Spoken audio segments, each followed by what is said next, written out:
আজ আবার দুই বান্ধবী মিলে বেরিয়ে পড়লাম। আমার আসলে বিকাল টাইমটায় বের হওয়া হয় না, যা একটু বের হই সব ওর জন্য, ওর পীড়াপাড়ির জন্য।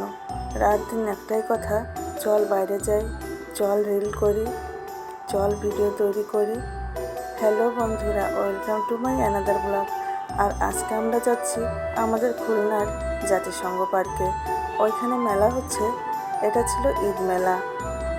সেই ঈদের পর থেকে সে ভিডিও দেখছে এখানে মেলা হচ্ছে, তার জন্য তার যাওয়ার জন্য মনটা উতলা হয়ে আছে। আমাকে ধরেছে খুব, যেতেই হবে যেতেই হবে। তাই চিন্তা করলাম যাই। আর এই মেলাটা কিন্তু পয়লা বৈশাখের পরেও থাকবে। আর ওইখানে গিয়ে দেখি সত্যি অনেক বড় মেলা। মেলাতে যেমন বাচ্চাদের জন্য আয়োজন ছিল, ঠিক বড়দের জন্য আয়োজন ছিল। কিন্তু বড়দের আয়োজন বলতে ঘর সাজানোর নানা জিনিস, তারপর নিজেদের সাজার জন্য জিনিস। যাই হোক, ওইখানে গিয়ে ঘুরতে ঘুরতে আমি জানতে পারলাম সে মূলত এখানে আসছে একটা ভিডিওর ভিতর দেখেছিল লবণ হলুদ রাখার অনেকগুলো কৌটা একসঙ্গে। ও মূলত ওইটাই খোঁজ করতে এসেছে এখানে। আর আমি যখন জানতে পারলাম তখন আমি ওকে বলছিলাম যে তোর এত সাজুগুজু করে আসার কারণটা তাহলে এইটা, তোর লবণ হলুদের কৌটা লাগবে। দুজনে মেলায় ঘুরে খুবই মজা পাচ্ছিলাম, দেখছিলাম অনেক সুন্দর সুন্দর জিনিস আসছিল। কিন্তু আমার মাঝে মাঝে মনে হয় এগুলো এখন পড়লে মনে হয় বেমানান লাগবে, তার জন্য কিনতে ইচ্ছে হয় না। খাবারের দোকান দেখছিলাম, অনেক খাবার আসছিল। এই যে ঝালমুড়িটা বানায় এখানে গরম গরম, এটা কিন্তু খেতে অনেক মজার। সরি, এটা ঝালমুড়ি না, এটা হলো গরম গরম 12 ভাজা, মানে 12 রকমের জিনিসপত্র দিয়ে মোটামুটি একটা ভাজি তৈরি করা। আর এই যে বাচ্চাদের জিনিস, খেলনা, এগুলো ছোটোবেলায় আমরা কিনতাম, এখন দেখলে ভালো লাগে। আমি আবার একটু এটাকে দেখছিলাম ভালো করে। ছোটোবেলায় আমাদেরটাও এমনই ছিল। এই যে বিভিন্ন ধরনের রাইডার আসছিল, যেগুলোতে বাচ্চারা বড়রা সবাই উঠতে পারে। দেখলে আমার খুব ভালো লাগে, কিন্তু নিজে চড়তে কেমন যেন মনে হয়, তাই চড়া আর হয় না।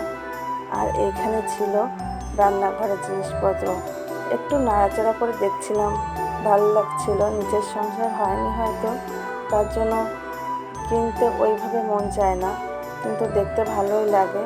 কারণ এগুলো নিয়েও তো আমি নাড়াচাড়া করি বলে একটু না, অনেকটাই নাড়াচাড়া করি। এই জিনিসগুলো নিয়েই আমার বসবাস। এই যে অনেক সুন্দর সুন্দর পুতুল ছিল এখানে, কিন্তু সব কিছু ঘুরে ঘুরে দেখছিলাম। আবার বাচ্চারা খেলা করছিল, এটা মজা লাগছিল। কিন্তু আমরা তো আর পারবো না এটা চড়তে, কারণ এটা বেবিদের জন্যই ছিল। হয়তো বড়দের থাকলে ট্রাই করতাম। আর এই খেলনাটা তো এখানে সবসময় থাকে, কারণ আগেও আমি এখানে একটা ভিডিও দিয়েছি, এটা সবসময়ের জন্য এখানে থাকে। যাই হোক, এই চরকি টাইপের যেগুলো, এগুলো নতুন এখানে। আমরা ছোটোবেলায় মেলাতে গিয়ে নাগরদোলা চড়তাম। এখন নাগরদোলা এখানে আসে নাই, কিন্তু আসে, প্রায় বছর এখানে আসে। বর্তমানে এই নৌকাটাকে বেশ দেখা যায়, যে কোনো জায়গায় মেলা হলে নৌকাটাকে দেখা যায়। আর এইখানে এসে দেখলাম সেই আলু ভাজি।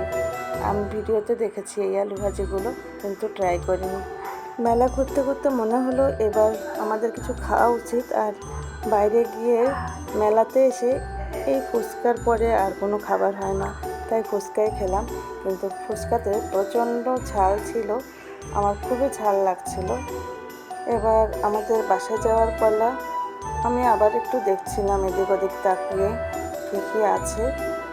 যাই হোক, আজকে আমাদের ঘোরাঘুরিটা কিন্তু বেশ ভালোই হলো। বেরোনোর সময় দেখি কি একটা বক্স, পরে বুঝতে পারলাম ওইখানে বক্সিং করতে হবে। আর আজকে আর ভিডিওটি লং করব না, এখানেই বিদায় নিচ্ছি। আমরা দুজনে রিকশায় চড়ে চাঁদ দেখতে দেখতে বাসায় ফিরলাম। সবাই ভালো থাকবেন, সুস্থ থাকবেন, টাটা।